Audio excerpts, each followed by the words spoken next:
जो कहते हैं भारत चीन को पीछे नहीं छोड़ सकता, वो ये खबर पूरी देखे। जो कहते हैं श्रीलंका को पैसा देने के चक्कर में कहीं भारत न कंगाल हो जाए, वो ये खबर अंत तक देखे। जो कहते हैं भारत की विकास दर इस बार कम रहेगी, वो ये खबर जरूर देखें। 2022 की शुरुआत से ही दुनिया भर में कुछ ना कुछ संकट पसरा हुआ है। इस साल जहां ओमिक्रॉन के तौर पर कोरोना की तीसरी लहर ने दस्तक दी, तो फरवरी आते आते यूक्रेन पर रूस के हमले ने दुनिया को मंदी के साए में लाकर खड़ा कर दिया। हालांकि भारत अपनी घरेलू पैदावार के दम पर दुनिया के बाकी मुल्कों के मुकाबले महंगाई से लड़ने में कामयाब रहा, मंदी के खतरे से भी कहीं दूर खड़ा रहा। ब्लूमबर्ग और एसबीआई रिसर्च की रिपोर्ट में भारत को मंदी के खतरे से सुरक्षित करार दिया गया।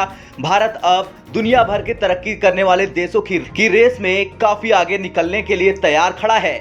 दुनिया की दूसरी सबसे बड़ी अर्थव्यवस्था चीन से भी तेज रफ्तार से तरक्की करने के संकेत भारतीय अर्थव्यवस्था दे रही है। मॉर्गन स्टैनली के इकोनॉमिस्ट के मुताबिक मॉर्गन स्टैनली की हालिया रिपोर्ट में अनुमान लगाया गया है कि 2022-23 में भारत एशिया का सबसे मजबूत अर्थव्यवस्था के तौर पर उभर सकता है। भारत की तरक्की की सबसे बड़ी वजह है घरेलू डिमांड। भारत में होने वाले ज्यादातर सामान का उत्पादन घरेलू बाजारों में ही खप जाता है। इसका अंदाजा कार बाजार को देखकर आसानी से लगाया जा सकता है। पहले से अनुमान था कि इसी साल कारों की बिक्री रिकॉर्ड तोड़ेगी, लेकिन जो आंकड़े सामने आए वे अनुमान से भी अधिक थे। अब नए अनुमान के मुताबिक कारों की बिक्री पिछले अनुमान से भी 25 लाख ज्यादा हो सकती है। इसमें कार, यूवी और वैन की कुल बिक्री 2022 में 36 से 37 लाख होने का अनुमान है। यह आंकड़ा 2021 के मुकाबले 17 से 20% ज्यादा है। यही नहीं, अगर अगस्त से नवंबर के दौरान की बात करें तो 13 लाख कारों की बिक्री के आसार हैं। इससे ऑटो कंपनियों को 1 लाख करोड़ का टर्नओवर हासिल हो सकता है।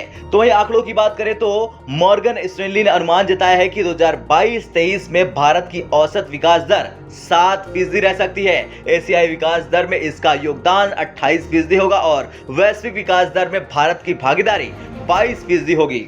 खैर, रिपोर्ट से यह साफ हो गया कि भारत कोरोना महामारी से उबरते हुए पेंट अप डिमांड यानी रुकी हुई मांग के दम पर 10 साल की सबसे तेज ग्रोथ दर्ज करेगा।